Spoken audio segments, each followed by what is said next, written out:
The plane of maximum shear stress has normal stress that is, जहाँ पर maximum shear stress अकर हो रहे होंगे वहाँ पर नॉर्मल स्ट्रेस क्या होंगे, मैक्सिमम, मिनिमम, जीरो और नन ऑफ द अबव। तो गाइज इसके लिए हम मोहर सर्कल देखते हैं। जैसे किसी भी मटेरियल के लिए, स्ट्रेस बॉडी के लिए हमने क्या बनाया, मोहर सर्कल।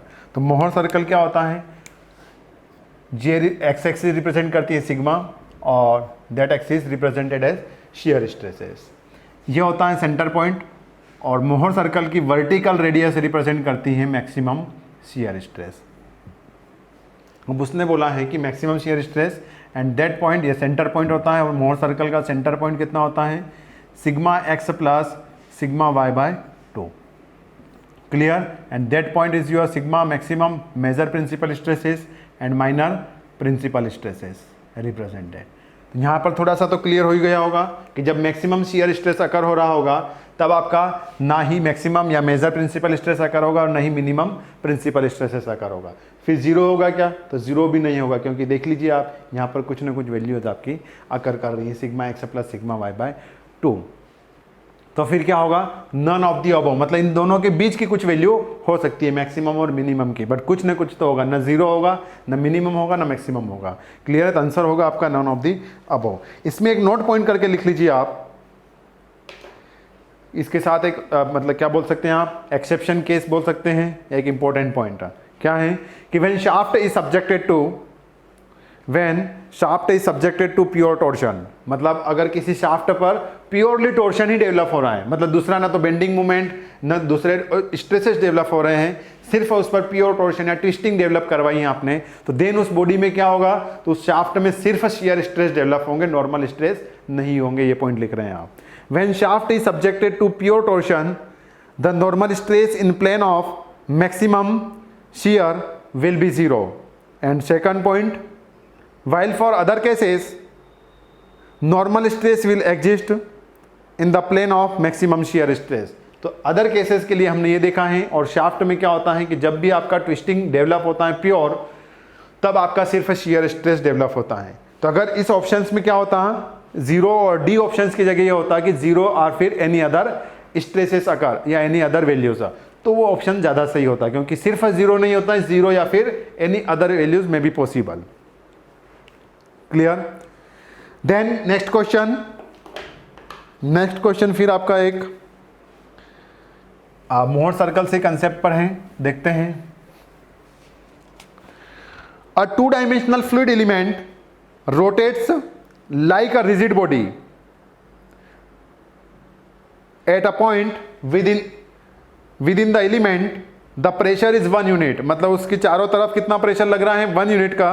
रेडियस ऑफ मोहर सर्कल्स, तब रेडियस ऑफ मोहर सर्कल क्या होगा, and characterising the state at that point, क्या कैरेक्टराइज करेगा उसको, किस पॉइंट पर मतलब मोहर सर्कल की रेडियस होगी। ओके, 2 डायमेंशनल फ्लूइड बॉडी है या फ्लूइड एलिमेंट है, और वो किसके जैसा रोटेट कर रहा है, किसके जैसा बिहेव कर रहा है, रिजिड बॉडी जैसा। जैसे आपकी पानी की कोई बोतल है, पानी की कोई कैन है जिसके अंदर आपने फ्लूइड भर रखा है और स्टेट लेवल पर है, स्टैटिक कंडीशन में, तो पूरी बॉडी पर कैसा बिहेव कर रहा होगा, एज अ रिजिड बॉडी जैसा, मतलब चारों तरफ एक जैसे प्रेशर रहे होंगे।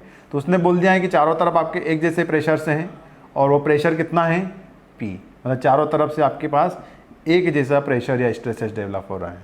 क्लियर? इसी को मैं पढ़ता हूं हाइड्रोस्टैटिक कंडीशन।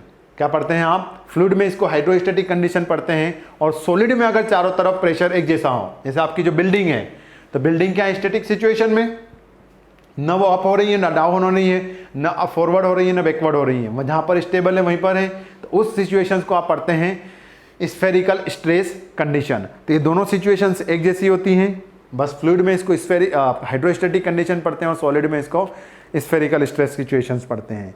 तब आपका मोहर सर्कल क्या होगा, ये आपसे पूछा गया है, तो आप बता देते हैं, कैसे बताएंगे।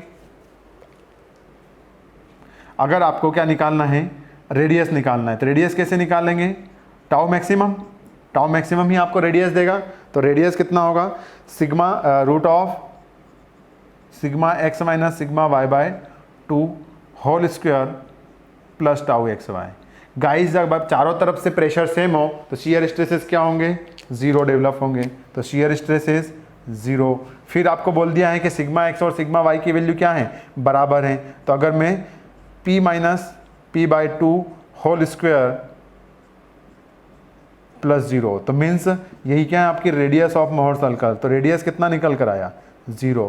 0 रेडियस किसकी होती है, एक पॉइंट की। तो मतलब एक पॉइंट अकर होगा जिसकी रेडियस कितनी होगी मोहर सर्कल की, 0 रेडियस होगी। क्लियर है। तो आंसर होगा आपका 0 यूनिट। उस पॉइंट की जो रेडियस होगा उसकी रेडियस होगी 0। दूसरा, अगर आपसे बोल दें कि वो ओरिजिन से कितना आगे पीछे हो सकता है, मतलब एट द ओरिजिन पॉइंट होगा। अब ये 0 रेडियस तो बोल दिया आपने, 0 रेडियस का मोहर सर्कल बनेगा। बट अगर मैं इसका कोऑर्डिनेट एक्सिस बनाऊं तो कोऑर्डिनेट एक्सिस ये होती है वर्टिकल एंड हॉरिजॉन्टल, ये होता है टाउ और ये सिग्मा। तो टाउ तो कुछ है ही नहीं, मतलब आपने बोल दिया इसी लाइन पर कहीं पर वो 0 पॉइंट, बट वो कहां पर होगा, इस पॉइंट पर, इस पॉइंट पर, इस पॉइंट पर, कहां पर होगा वो पॉइंट। तो पॉइंट देखने के लिए आपको क्या करना पड़ेगा, origin point of circle. Origin point of circle कैसे देखता हूं मैं, sigma x plus sigma y by 2 से। मतलब कितना है ये, सिग्मा एक्स पी और ये भी पी देन पी, तो मतलब कितना हुआ पी वैल्यू। तो यहां से कितनी डिस्टेंस पर होगा यह, पी पॉइंट पर 0 पॉइंट की वैल्यू बताएगा पी। तो नॉर्मल स्ट्रेसेस, मैक्सिमम स्ट्रेसेस और मिनिमम स्ट्रेसेस सभी की वैल्यू किसके बराबर होगी, पी के बराबर होगी। आप कैलकुलेट करके भी देख सकते हैं। कैलकुलेट मतलब इसका फार्मूला क्या होता है मेजर और माइनर का, वो भी देख लेते हैं। मेजर या माइनर प्रिंसिपल स्ट्रेसेस क्या होता है, sigma x plus sigma y by 2 plus radius of Mohr circle. मतलब ये फार्मूला आप वहां पर फिट कर देंगे। मेजर के लिए प्लस यूज करेंगे और माइनर के लिए माइनस। तो रेडियस तो आपकी 0 ही निकली है, तो जो भी वैल्यू आना है इसके बराबर ही आना है, मतलब पी। तो मेजर माइनर और नॉर्मल सभी स्ट्रेसेस पी के बराबर ही होंगे, और जो किसने रेडियस कितनी होगी उसकी 0। तो ये ध्यान में रखिएगा। आंसर होगा आपका 0 यूनिट।